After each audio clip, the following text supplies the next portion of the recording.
Hello friends, आज आपण maths 1 गणित भाग 1 मधील चौथं प्रकरण अभ्यासणार आहोत. ते म्हणजे अर्थनियोजन. प्रकरणाचं नाव काय आहे? अर्थनियोजन.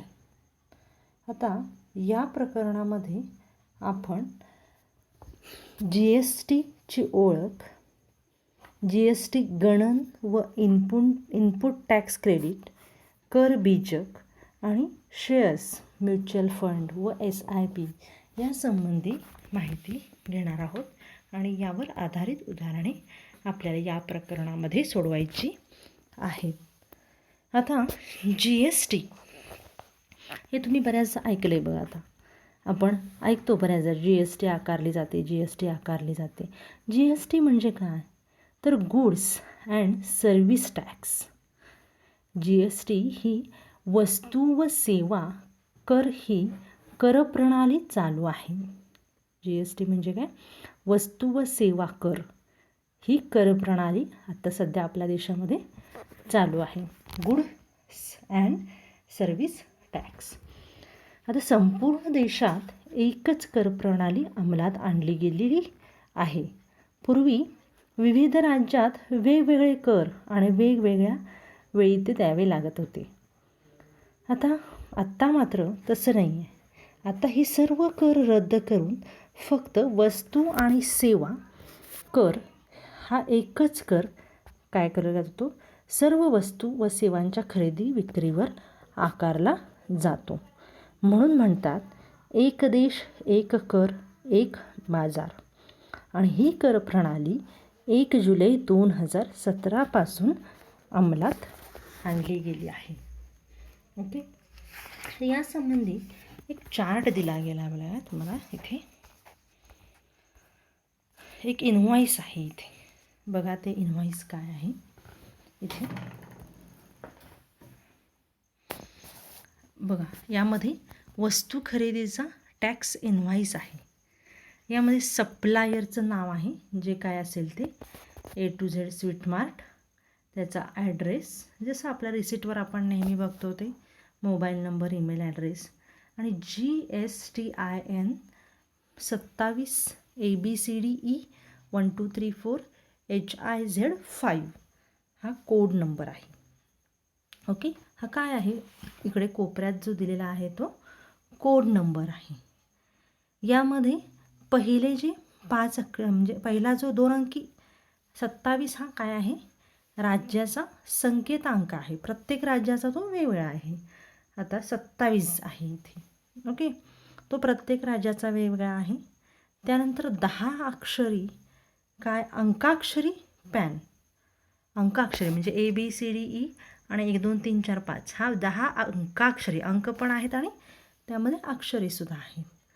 आणि HIZ, H हा त्या अंकाक्षरीमध्ये चाला.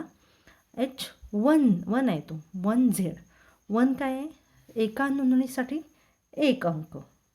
आणि Z जो आहे इथला Z हा बाय डिफॉल्ट काय आहे? समान आहे सगळीकडे. आणि जो शेवटचा अंक आहे 5, ते अक्षर असेल किंवा अंक असेल, काही असेल, तर तो जो आहे तो चेकसम डिजिट. आता चेकसम डिजिट म्हणजे काय? GSTच्या वेबसाईटवर GSTIN टाकला की हा नंबर वैध आहे की नाही हे समजते. ओके, आता यामध्ये 27 हा महाराष्ट्र राज्याचा संकेतांक आहे. प्रत्येक राज्याचा संकेतांक काय आहे? वेगवेगळा आहे. 27 वरून जर नोंदणी असेल संकेतांक त्या व्यापाराची, तर ती नोंदणी महाराष्ट्रात झाली आहे असे आपण ओळखू शकतो. ओके, आता इथे बघा, आता इनव्हॉइसमध्ये प्रत्यक्ष काय काय बघा. इथे HSN कोड नंबर आहे. आता इथे वस्तू कोणती घेतलेली आहे? पेढी. रेट आहे पेढ्याचा 400 रुपये प्रति किलो, म्हणजे एका किलोला 400 रुपये.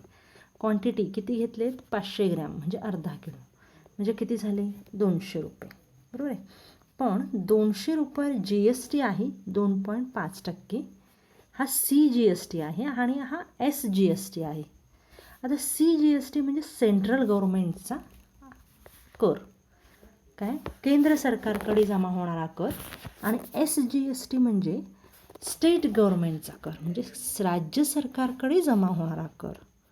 यामध्ये स्टेट गव्हर्मेंटचा कर 2.5% आहे आणि सेंट्रल गव्हर्मेंटचा करसुद्धा 2.5% आहे. नॉर्मली CGST आणि SGST हा नेहमी सगळीकडे सारखा असतो.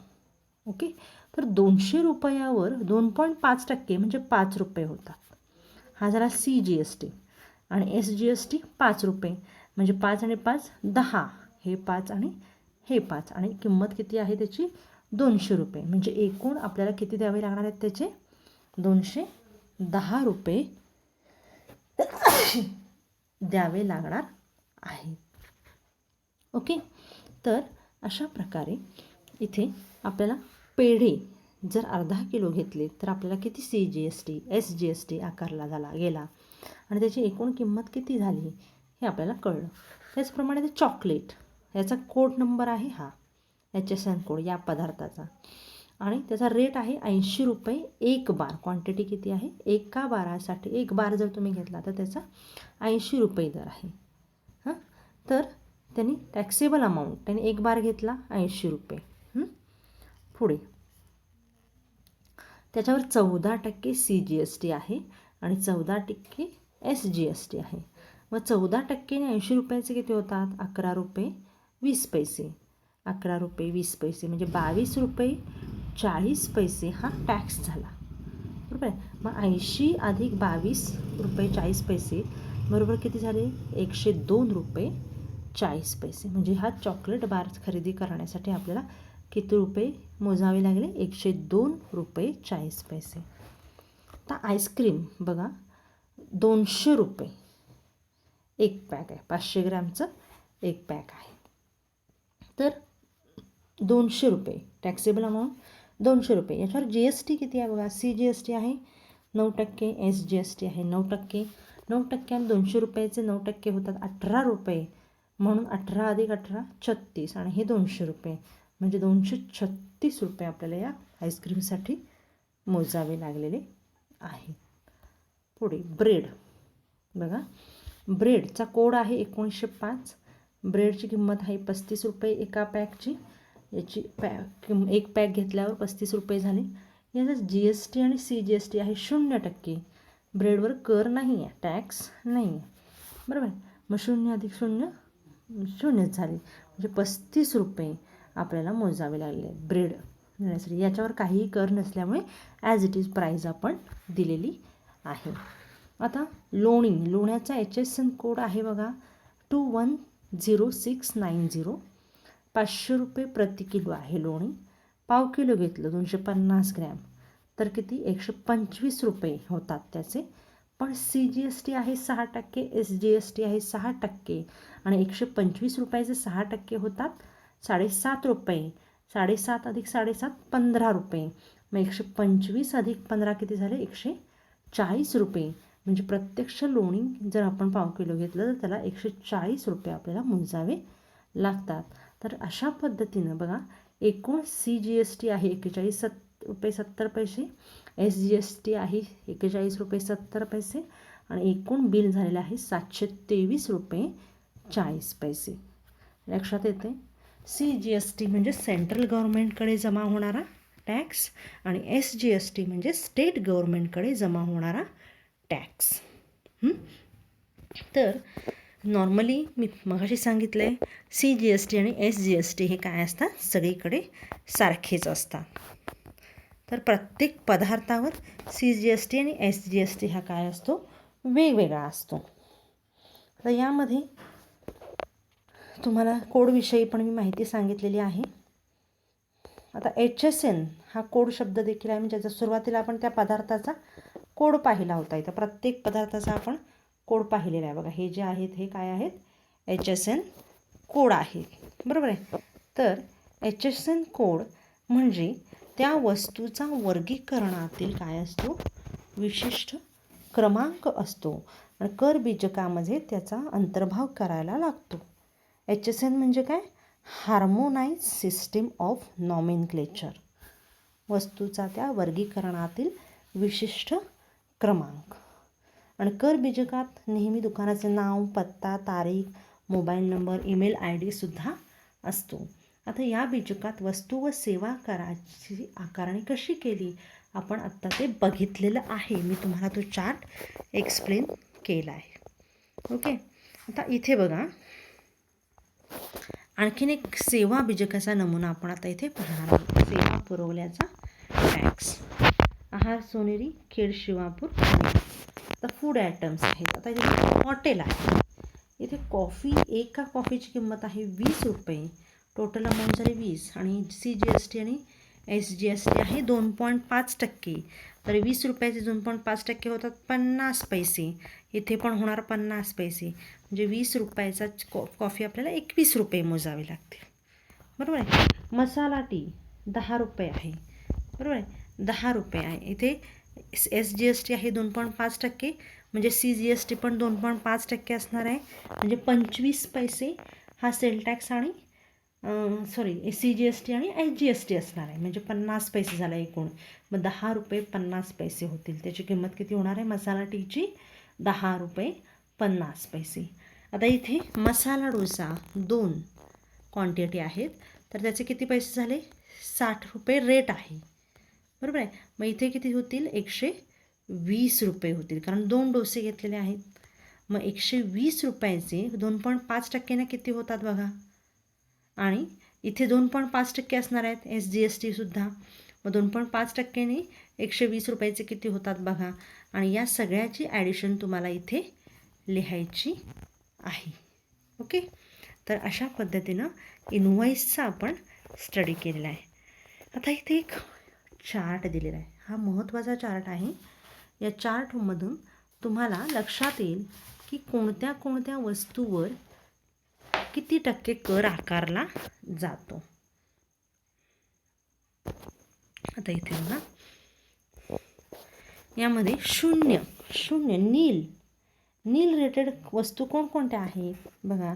अन्नधान्यासह जीवनावश्यक वस्तू, भाजीपाला, फळे, दूध, मीठ, मातीची भांडी ही सगळी 0% त्याला CGST आणि SGST आहे. याच्यावर कुठल्याही प्रकारचा टॅक्स आकारला जात नाही. दूध असू दे, मीठ असू दे, फळे, भाजीपाला, अन्नधान्य आणि जीवनावश्यक वस्तू.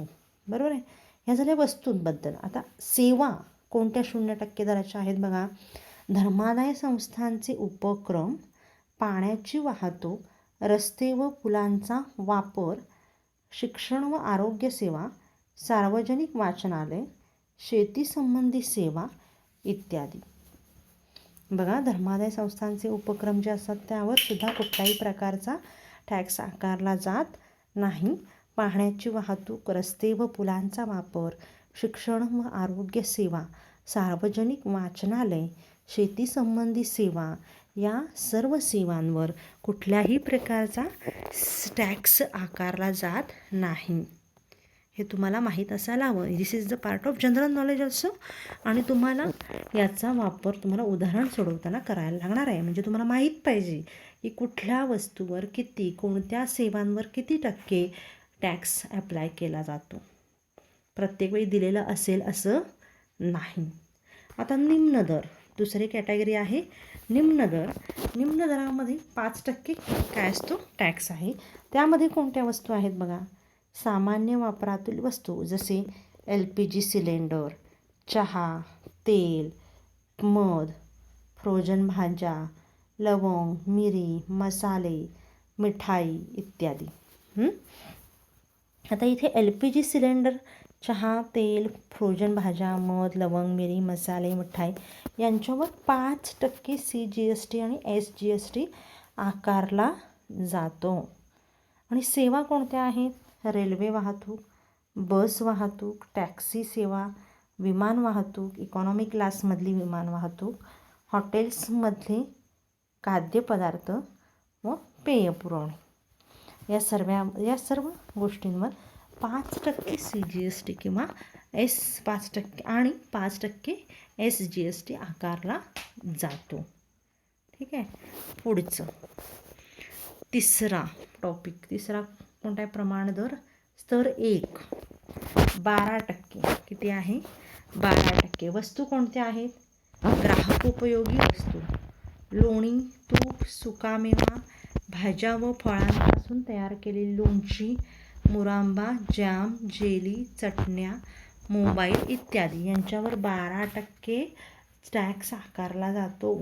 CGST आणि SGST म्हणजे लोणी, तूप, सुकामेवा, भाज्या व फळांपासून बनवलेली लोणची, मुरांबा, जाम, जेली, चटण्या, मोबाईलसुद्धा 12%मध्ये आहे बघा. आणि सेवा, छपाईसाठी कामे, गेस्ट हाऊस, बांधकाम व्यवसायाशी निगडीत सेवा, या सगळ्या सेवा या 12% दरामध्ये येतात. आता स्तर 2 बघा. स्तर 2मध्ये प्रमाण दर 18% म्हणजे मोठ्या प्रमाणात वस्तू व सेवांचा समावेश. 18%मध्ये कोण येते बघा? मार्बल, ग्रॅनाईट, परफ्यूम, धातूंच्या वस्तू, संगणक, प्रिंटर, मॉनिटर, CCTV इत्यादी. हे सगळे 18% CGST आणि SGST अप्लाय केलं जातं याच्यावर. आणि सेवा कोणत्या आहेत? Courier services, outdoor catering, circus, नाटक, प्रदर्शन, सिनेमा, चलन विनिमय सेवा, शेअर खरेदी विक्रीवरील दलालीची सेवा इत्यादी. हे सगळं काय आहे? 18% CGST आणि SGST याच्यावर आकारली जाते. कुरिअर सर्व्हिसेस, कॅटरिंग, नाटक, सर्कस, प्रदर्शन, सिनेमा, चलन विनिमय सेवा, शेअर खरेदी विक्रीवरील दलालीची सेवा इत्यादी. या सगळ्यावर 18%. आणि स्तर 3 उच्चतम दर म्हणजे कुठला? हा सगळ्यात जास्त CGST आणि SGST 28%. बघा कोणकोणत्या त्यामध्ये? ऐशो आरामाच्या वस्तू आहेत, मोटरसायकल पार्ट्स, लक्झरी कार, पान मसाला म्हणजे खातात तो, vacuum cleaner, dishwasher, AC unit, washing machine, तंबाखू उत्पादने, शीतपेये इत्यादी. या सगळ्यावर किती? 28% CGST आणि SGST अप्लाय केला जातो. सेवा कोणत्या आहेत? पंचतारांकित हॉटेल म्हणजे 5 स्टार हॉटेल्स, निवास व्यवस्था, amusement park, water park, theme park, casino, racecourse, IPL सारखे खेळ, विमान वाहतूक, बिझनेस क्लास इत्यादी. ही सगळी 28% उच्चतम दर, हाय क्लास. या हाय क्लास ज्या सेवा आहेत किंवा वस्तू आहेत या ज्यावर 28% CGST आणि SGST अप्लाय होते. ओके. तर या व्यतिरिक्त काय अनेक वस्तू आहेत, अनेक गोष्टी आहेत ज्यांच्यावर CGST आणि SGST वेगवेगळ्या प्रमाणात आकारला जातो. ते तुम्ही यूट्यूबवर म्हणजे माहिती मिळू शकता. गुगलवरून सुद्धा तुम्हाला या गोष्टींची माहिती मिळेल. आता इथे एक तक्ता दिलेला आहे त्यांनी. काय करायचं आहे? तुम्ही सेवा, अशा 10 सेवा शोधायच्या आहेत की जेणेकरून त्यांचे GSTचे दर तुम्ही काय करायचे फाइंड आउट करायचे. 10 सेवा काय करायच्या आहेत तुम्ही शोधून काढायच्या आहेत ज्या आपण वापरतो बऱ्याचदा. तर त्या सेवांचे GST दर आणि SGST दर तुम्ही काय करायचे आहेत? शोधून काढायचे आहेत. आता आपण सोडवलेली उदाहरणे काही बघूया. इथं पहिलं उदाहरण आहे, काय आहे बघा. आरती गॅस एजन्सीने 545 रुपये करपात्र किमतीचा एक LPG सिलेंडर ग्राहकास विकला. 545 रुपये करपात्र किमतीचा एक LPG सिलेंडर ग्राहकाला विकला. म्हणजे 545 रुपये ही किंमत आहे, याच्यावरून टॅक्स लावायचा आहे. तर GSTचा दर आहे 5%. तर ग्राहकास दिलेल्या करबीजकात केंद्राचा व राज्याचा कर किती रुपये असेल? ग्राहकास एकूण किती रुपये द्यावे लागतील? आरती गॅस एजन्सीला एकूण किती वस्तू व सेवा कर भरावा लागेल? पहिल्यांदा GST कराचा दर किती दिलेला आहे? 5%. CGSTचा दर 2.5% व SGSTचा दर 2.5%. बरोबर आहे. मग CGST बरोबर 2.5 गुणिले 100, 500 45 रुपयावर 2.5% दर आहे. म्हणजे 545 तर 2.5% होते 13 रुपये 625 पैसे, म्हणजेच 13 रुपये 63 पैसे. मग SGST आणि CGST समान आहे, 13 रुपये 63 पैसे, बरोबर आहे. मग करपात्र किंमत आहे 545 रुपये, CGST आहे 13.63, SGST आहे 13.63, म्हणजे एकूण किंमत त्याची किती झाली 572 रुपये 26 पैसे, बरोबर आहे. मग आरती गॅस एजन्सीला केंद्राचा कर किती झाला एवढा, राज्याचा कर एवढा झाला, तर एकूण वस्तू व सेवा कर किती झाला 27 रुपये 26 पैसे. म्हणजे या दोघांची किंमत मिळून किती झाली 27 रुपये 26 पैसे हा कर त्या एजन्सीला भरावा लागणार आहे, बरोबर आहे. आता करपात्र किंमत म्हटलं की त्याच्यावर अजून कर ॲप्लाय व्हायचा आहे, हे लक्षात घ्या. ज्यावेळी काही उल्लेख केला नसेल त्यावेळी ते करपात्र आहे असं समजून ते गणित तुम्ही सोडवायचं आहे. दुसरं उदाहरण बघा काय, कुरिअर सेवा देणाऱ्या एका एजंटने एक पार्सल नाशिकहून नागपूरला पाठवण्यासाठी ग्राहकाकडून एकूण 590 रुपये घेतले. त्यात 500 रुपये करपात्र किमतीवर केंद्राचा कर 45 रुपये, राज्याचा कर 45 रुपये, तर या व्यवहारात आकारलेला वस्तू सेवा कराचा दर काढा. तर 500 रुपयाचं काय आहे, ग्राहकाकडून एका कुरिअर सेवेने घेतलेले करपात्र किंमत आहे किती 500 रुपये. त्यामध्ये केंद्राचा कर आणि राज्याचा कर किती आहे 45 आणि 45 किती 90 रुपये. मग वस्तू व सेवा कराचा दर 90 भागिले 500 गुणिले 100 म्हणजे किती झाला तो 500 रुपयावर 90 रुपये अप्लाय झालेले आहेत, त्याला भरावे लागलेले आहेत. मग 100 रुपयावर 18 रुपये म्हणजे 18% हा काय आहे कराचा दर आहे. कुरिअर सेवा देणाऱ्या एजंटने वस्तू सेवा कराचा दर 18% आकारलेला आहे. मी चार्टमध्ये सुद्धा बघा कुरिअर सेवा किती आहे 18%ला आहे का कुरिअर सर्व्हिसेस. ओके, पुढचं उदाहरण बघूया. श्रीकर यांनी 50,000 रुपये छापील किमतीचा लॅपटॉप विकत घेण्याचे ठरवले. दुकानदाराने या किमतीवर त्यांना 10% काय केली सूट दिली आणि लॅपटॉप वस्तू व सेवा कराचा दर 18% आहे.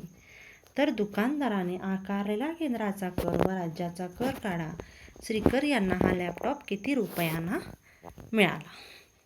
आता पहिल्यांदा 10% सूट आहे, येथे प्रथम सूट काढू, ती दिलेल्या किमतीतून वजा करू व उरलेल्या रकमेवर 18% दराने वस्तू व सेवा कराची आकारणी करू.